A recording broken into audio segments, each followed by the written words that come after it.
Ay. May surpresa kami sa'yo. Ano po yun? Tumawag ng agency ng papa mo. Magkakatrabaho na ulit. Makakasampa na siya ng barko. Alam mo, anak, medyo wala na yung mga problema natin ngayon. Oo nga. May trabaho na ako ulit eh. Oh. Bakit parang hindi yata masaya para sa akin, ha?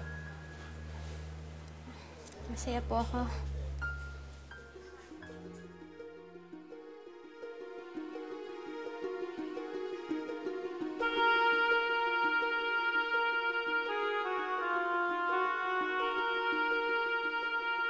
Pa, unang-una, nagpapasalamat po ako sa lahat ng ginawa niyo para sa akin. Para sa amin. Naging mabait kayong ama at ginawa niyong lahat para bigyan kami ng magandang kinabukasan. Ma, naging mabait kayong ina. Hinding-hindi niyo kami pinabayaan. Sa lahat ng oras na kailangan namin kayo, nandiyan kayo, nakaalalay, binabantayan kami, siniguradong nasa tamang landas. Wala na akong mahihiling pa. Ako na yata ang pinakaswerte. Kasi kayo ang naging pamilya ko.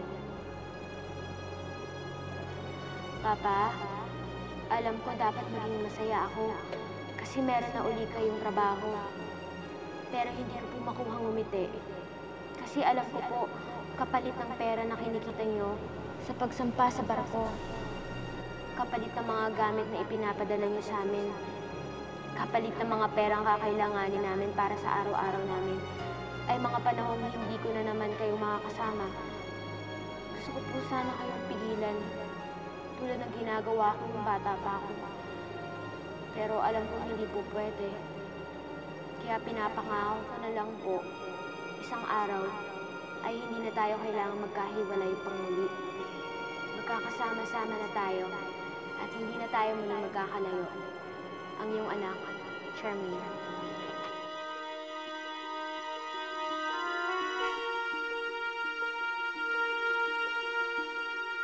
Dalihan nyo, dahil ayoko nang abutan pa ako ni Charmaine. Opo. Anak, yung taxi. Dito po sa labas.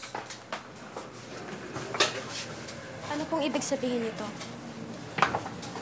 Sorry pa, sinabi ko sa kanya.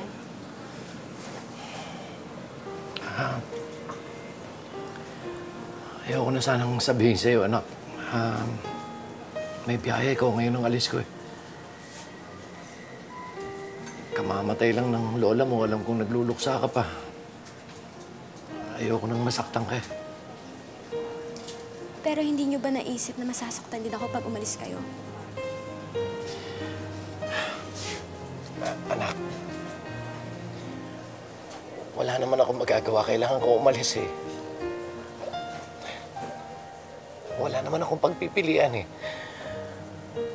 Kahit na ayaw ko, kinakailangan dahil kung hindi ako sasakay ngayon, hindi naman tayo mabubuhay. Papa, hindi naman ako nagagalit eh. Nalulungkot lang ako. Dahil mahal ko kayo.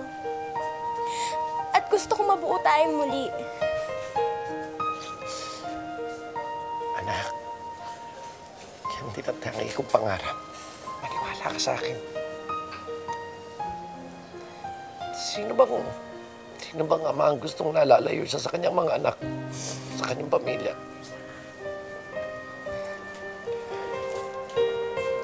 Papa, huwag kayong mag-alala. Ito na ang huling paghihiwalay natin. Gagawa po ako ng paraan para hindi na tayo magkahiwalay muli.